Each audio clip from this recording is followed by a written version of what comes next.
हम लोग सब अच्छा बोलते हैं फिर भी यहाँ पे आके नहीं बोल पाते। तो गॉड ने थोड़ा सा अगर एक बनाया है तो हमें उसको अप्रिशिएट करना चाहिए। आज हिंदी दिवस पर मैं विपक्ष में अपनी बात रखती हूँ। हिंदी मेरी मातृभाषा है और मातृभाषा पर गर्व हो ये हम सबकी आशा है। परंतु अब ये जो मीठे मीठे मकड़ जाल मीठे मीठे शब्दों का जो मकड़ जाल मेरे प्रतिपक्षी मित्रों ने बनाया है, इनसे दूर थोड़ा हम विषय की गंभीरता को भी जाने। ठीक है, हमने बना दी हिंदी को हमारी मातृभाषा या जो भी राजभाषा, राष्ट्रभाषा, मातृभाषा कुछ भी बना दिया, तो उन 22 भाषाओं का क्या जो संविधान में लिखी गई है, उस श्री रामुलु का क्या जिसने केवल भाषाओं के आधार पे देश का विभाजन करवाने के लिए अपने प्राण त्याग दिए। यदि केवल हिंदी पर ही बात आती है तो उन कन्नड़, मलयालम, उस तमिल, उस तेलुगु का क्या जिन्हें क्लासिकल भाषाओं का दर्जा दिया गया है।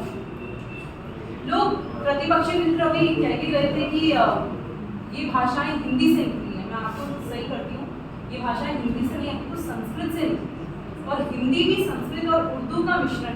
तो अगर हमें कोई दर्जा देना ही है किसी भाषा को तो आप संस्कृत को दीजिए।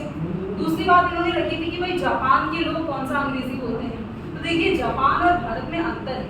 जापान एक छोटा सा देश है जिसमें ज़्यादा डाइवर्सिटी नहीं है। हमारे यहाँ पे हर 20 किलोमीटर में भाषा चेंज होती है, दुनिया चेंज होती है, कपड़े, खाना पीना, सोचने का तरीका, हर चीज़ चेंज होती है। तो ऐसी जगह पे अगर मैं केवल सुन तो लीजिए, कोई अच्छी बात कर रही बुरी तो बोल नहीं।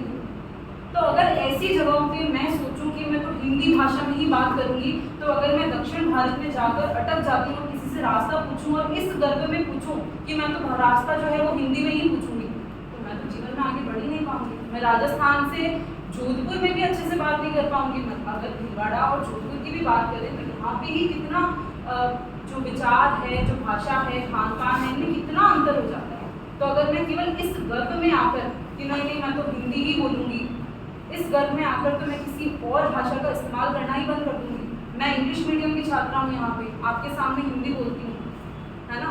तो इसका अर्थ ये नहीं कि हम केवल हिंदी को ही महत्व दें। भाषा केवल विचारों के आदान प्रदान का एक साधन होता है।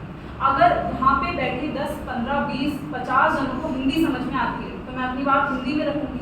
मैं DU की यूनिवर्सिटी में जाऊंगी, वहाँ लोग इंग्लिश बोलते हैं तो मैं वहाँ पे अपनी बात इंग्लिश में रखूंगी। मैं अगर किसी साउथ में कलेक्टर लगती हूँ तो मैं वहाँ की भाषा सीखूंगी, वहाँ मैं क्या हिंदी चाड़ के पढ़ूँगी। इसके अलावा इस भाषा का शब्दकोश बहुत विस्तृत है, बहुत दृढ़ भाषा है। अंग्रेजी बहुत आसान भाषा है, उसमें शब्द इतने नहीं होते, उसी शब्द को हम हर जगह इस्तेमाल कर सकते हैं। लेकिन हिंदी में केवल भूमि के 11 पर्यायवाची हम देखते हैं, धरा, धरती, और न जाने आपने पढ़े होंगे जो हिंदी माध्यम के छात्र हैं आप सभी ने।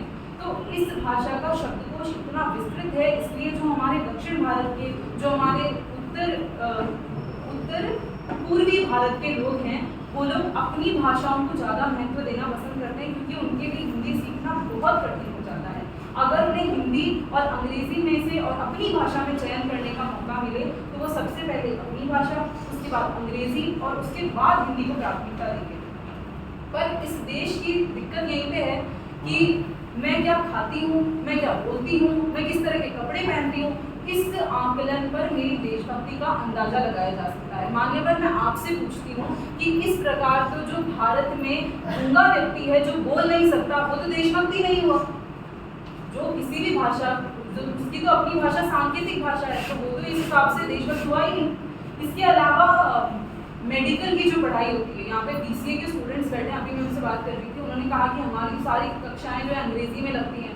तो अगर आप ऐसे एक अंग्रेजी की भाषा को हिंदी में बदलने लगे, साल निकल जाएंगे लेकिन हिंदी जरूर आपको उसमें नहीं मिल पाएंगे। कुछ ऐसे शब्द होते हैं जिनका हिंदी में या हिंदी से अंग्रेजी में ट्रांसलेशन ही नहीं है। फॉर एग्जाम्पल, जैसे प्रतिपक्षी मित्र कहते हैं कि आप अनुवादक को हर जगह साथ लेके जाएंगे, तो मैंने हिंदी में कहा कि मैंने ये खाना खा लिया, इसको हम कहते हैं झूठा। अब इसका अंग्रेजी में कोई शब्द ही नहीं है। फूफा जी, इसका अंग्रेजी में कोई शब्द ही नहीं है। ऐसी जगहों पे तो हमें अंग्रेजी का ही उपयोग जो है वो करना पड़ेगा ना। भाषा, मैं अंत में सिर्फ इतना ही कहती हूँ कि भाषा, विचार, अपने कपड़ों, इनके नाम पे कभी देशभक्ति या कभी जो है हमें राष्ट्रभक्ति की भावना नहीं आनी चाहिए। भाषा केवल हमारे विचारों को आदान प्रदान करने का एक माध्यम है। जो भी भाषा हमें सही लगे हम उसका उपयोग करें, हम मिक्स यूज़ करें। आज ग्लोबलाइजेशन का टाइम है, वैश्वीकरण का टाइम है। हमारे प्रधानमंत्री मोदी भी कितनी बार ऐसे जो शब्द जो हिंदी में अनुवाद नहीं हो सकता उनका हिंदी में यूज़ करते हैं, जो ऐसे वर्ड्स हैं जो इंग्लिश के हैं उनका इंग्लिश में यूज़ करते हैं। दिक्कत यहाँ है कि हम इस पर ध्यान नहीं देते कि 20 जनों को मेरी बात समझ आई या नहीं आई। हम इस पर ध्यान देते हैं मैं वीडियो में अच्छा आया कि नहीं आया, भाई अंग्रेजी बोल दिया मैंने सबके सामने, आज मैंने हिंदी सबके अच्छे सामने बोली। तो मेरी कहने का अर्थ यही है कि हिंदी बिल्कुल आप मातृभाषा बनाइए, इसमें कोई इसमें दिक्कत वाली बात नहीं है। लेकिन अंग्रेजी को नीचे कर देना, स्पेनिश को नीचे कर देना, फ्रांस को नीचे कर देना, ये बहुत मुझे लगता है गलत बात है। भाषा एक ऐसी होनी चाहिए जिससे मैं आपको अपनी बात समझा सकूँ, आपसे अपनी बात समझूँ। धन्यवाद। जय हिंद।